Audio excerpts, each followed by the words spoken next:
Oke, bismillahirrahmanirrahim. Assalamualaikum warahmatullahi wabarakatuh. Kembali lagi teman-teman di channel saya Arsyad Rekudin. Dan ini saya ada di tempat saya, termasuk tempat saya favorit untuk review dan test ride motor. Jadi yang dulu video awal-awal saya itu Yamaha Bison, nah saya itu di sana. Nah, saya sekarang mau review nih teman-teman, Honda Scoopy. Tapi sebelum itu saya mau jelasin tempatnya dulu. Jadi kenapa saya memilih tempat di sini, karena memang suasananya tenang, tanpa distraksi, paling cuma suara air aja di situ, air sungai, karena ini pinggir sawah. Dan setelah selesai musim hujan, airnya cukup lumayan tinggi debitnya. Nah, tapi ini tenang banget.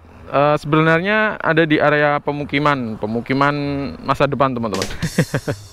Ya, ini adalah ada makam, jadi ada kuburan di sini.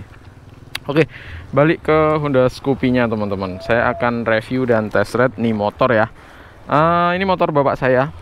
Jadi kita akan menikmati bagaimana impresinya untuk naik Honda Scoopy. Nah, Honda Scoopy ini sendiri, jadi kalau review ini saya nggak akan banyak review teman-teman, sekilas saja.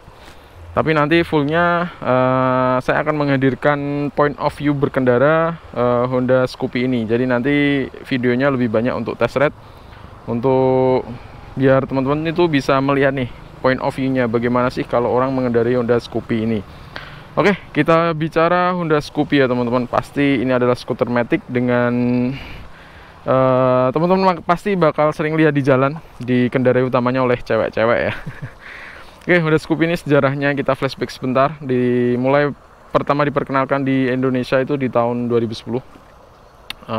Scoopy generasi pertama dengan sistem masih karburator. Kemudian ada generasi kedua sudah mulai injeksi. Nah, generasi pertama kedua ini hampir mirip, hanya di sistemnya saja, termasuk profil bannya juga. Itu profil bannya masih pakai yang 14 inci diameternya. Kemudian naik ke generasi ketiga di tahun 2017. Ini sepertinya masuk generasi ketiga teman-teman, karena generasi kedua itu di tahun generasi keempat kalau nggak salah di tahun 2020 ya. Mungkin bisa teman-teman koreksi. Nah, ini termasuk special edition karena hadir untuk peringatan HUT RI ke-79 kalau nggak salah. Jadi nuansanya merah putih. Oh ya, yang membedakan antara generasi pertama kedua itu bannya teman-teman. Dia pakai profil ban ini, sorry belum dicuci motornya. Ini pakai profil 12 inci bannya, jadi lebih kelihatan bulat dan tapaknya lebih lebar sehingga rasa berkendaranya lebih stabil. Nah, kalau yang tahun 2000 yang generasi pertama kedua itu masih pakai rings 14 dan bannya tapaknya enggak, profil bannya itu enggak terlalu lebar atau sempit teman-teman. Oke, saya mungkin nggak akan terlalu banyak, tapi kita akan lihat langsung saja untuk ini motor. Untuk dari atas dulu ya, spionnya lingkaran ini. Jadi bahasa desainnya itu apa ya, bisa dibilang retro modern teman-teman. Jadi memang mau menyamai ke arah apa ya, ke arah Vespa ya, Vespa generasi terbaru itu hampir mirip kesananya saja. Memang ini untuk kelas-kelas motor entry level di 110 cc, memang tujuannya untuk kelas menengah ya, kelas menengah ke atas pun nggak masalah pakai ini teman-teman. Oke, itu tadi secara singkat ya. Saya nggak akan review banyak kok teman-teman, tapi saya nanti akan lebih banyak menghadirkan point of view-nya. Sebenarnya agak merinding nih di sini. Cuman untungnya cerah dan udaranya mendukung ya. Oke, kita lihat bagian atasnya, spion berbentuk lingkaran kayak gini, ciri khas motor-motor retro. Kemudian untuk speedometernya di sini ada masih analog dan ada digital juga. Digitalnya untuk apa ya, memberitahukan indikator fuel indikatornya atau indikator bensinnya. Kemudian ada odometernya juga, trip A, trip dan sebagainya itu kayaknya nggak ada. Di sini ada. Kemudian speedometernya masih analog. Ya, standar saja sih. Ini juga sistemnya sudah eco. Kemudian oh ya, yang membedakan juga ini teman-teman, sorry sebentar saya coba, ada fitur remote-nya. Ini hampir seluruh motor Honda sekarang ada ya fitur remote-nya ini ya, mulai dari untuk set, unset, answer back dan lain sebagainya, untuk kita tahu nih motor itu ada di sebelah mana. Ini fitur yang memang untuk keamanan juga sih, Honda alarm system seperti itu. Karena ini edisi HUT RI 17, makanya stylenya merah putih. Lampunya masih bulat, ratingnya. Kemudian di sini juga ada beberapa perbedaan untuk yang versi terbaru juga. Kalau teman-teman bisa lihat di internet itu juga banyak. Mungkin perbedaannya di apa ya, facelift lampu-lampunya ya. Tapi secara keseluruhan dalamannya masih sama, hampir sama. Paling beberapa hal saja yang di-upgrade seperti itu. Ini unitnya masih bagus. Oke, itu aja ya teman-teman.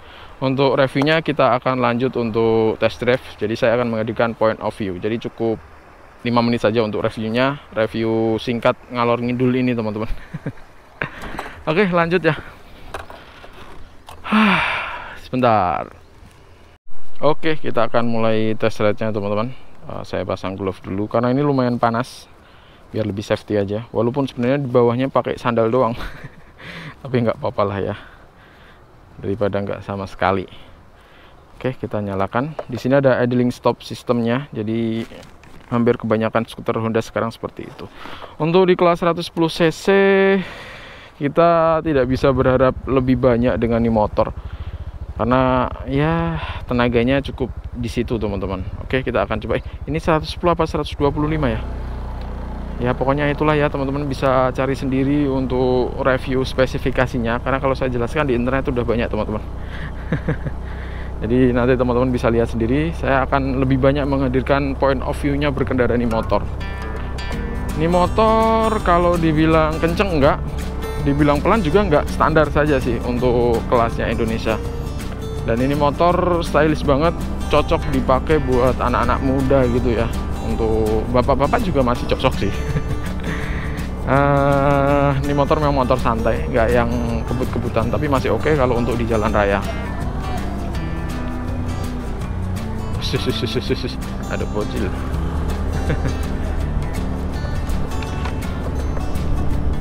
Oke, saya akan masuk ke kampung dulu teman-teman.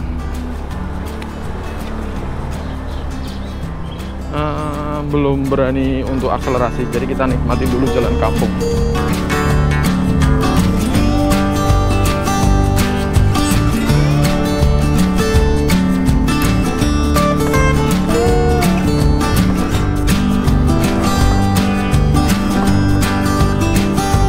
Oke, saya masuk ke area persawahan dulu teman-teman.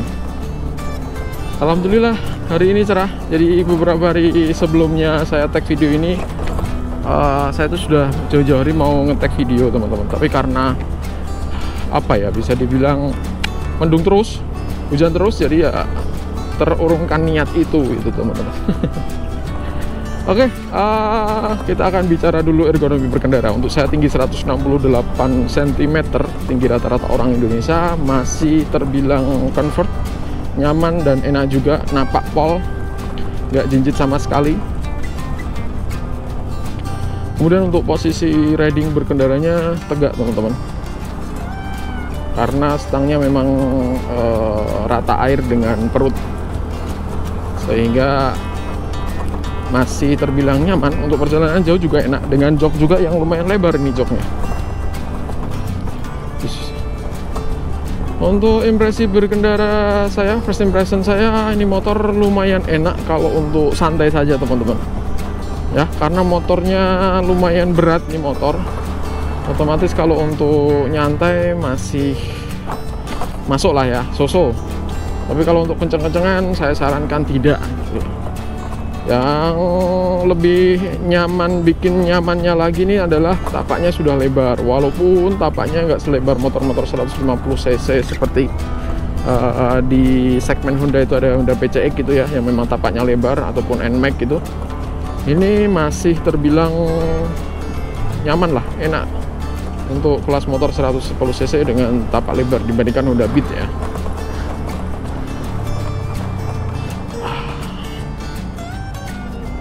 Ini kalau sepi teman-teman. Ini di Indonesia juga banyak banget untuk peredaran Honda Scoopy ini, karena memang Honda apa ya, motor masyarakat umum gitu ya. Dengan stylenya yang cukup stylish, ala-ala retro modern. Anak-anak muda pasti suka. Untuk konsumsi BBM-nya udah pasti irit, karena mesinnya juga cc-nya kecil. Jadi nggak akan boros-boros banget nih punya motor. Paling harus rajin-rajin maintenance saja, ganti oli, servis, otomatis nanti untuk apa namanya efisiensi ke BBM itu pasti akan mengikuti.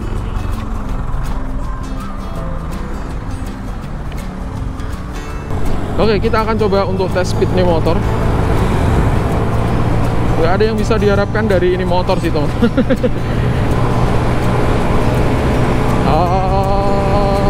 RPM tinggi, ada sedikit getaran di kaki, kerasa banget. Mungkin karena udah lama nggak diservis kali ya. Ini saya mentok di angka 80 dengan berat saya sekitar 75 kg. Mau tak pol lagi kayaknya tidak memungkinkan, teman-teman. Tapi masih lari, walaupun larinya cukup berat, jadi kayak ketahan banget ini nafasnya. Karena mungkin memang dari bodinya juga emang lumayan gambut juga, bannya juga profil bannya diameternya lebih kecil, jadi dia cukup butuh effort untuk lari lebih kencang lagi, teman-teman. Nah itu kurang lebih, jadi seperti inilah untuk point of view-nya berkendara Honda Scoopy versi Special Edition HUT RI ke-79. Ini motor keluaran tahun 2020 produksinya, di STNK-nya seperti itu sih. Tapi kalau untuk generasinya dia pertama Special Edition itu tahun 2019. Bagaimana? Apakah masih layak kalau ini dibeli untuk kendaraanmu di tahun 2025 atau tahun-tahun selanjutnya? Kalau teman-teman belinya second dan dananya memang pas hanya untuk second, ya masih layak, asalkan memang harus teliti, karena beli barang second itu dibutuhkan ketelitian, teman-teman. Jadi jangan asal beli ya, karena takutnya kalau beli second nanti ternyata dalamnya rusak parah atau bobrok gitu ya, kita akan nambah cost lagi untuk biaya perbaikan. So far, tapi kalau untuk ini motor ya teman-teman bisa lihat sendiri point of view-nya seperti apa saya naik motor ini ya. Untuk jalan-jalan kota masih aman, untuk jalan-jalan luar kota pun ya kalau tidak bawa barang banyak masih oke-oke aja sih, teman-teman. Karena posisi berkendaranya nyaman, posisi berkendaranya nyaman, joknya lebar, jadi nggak bakal capek, teman-teman, kalau untuk berkendara jarak jauh. Next time mungkin kalau dia udah full service akan saya bawa touring kali ya, pakai Honda Scoopy ini ya.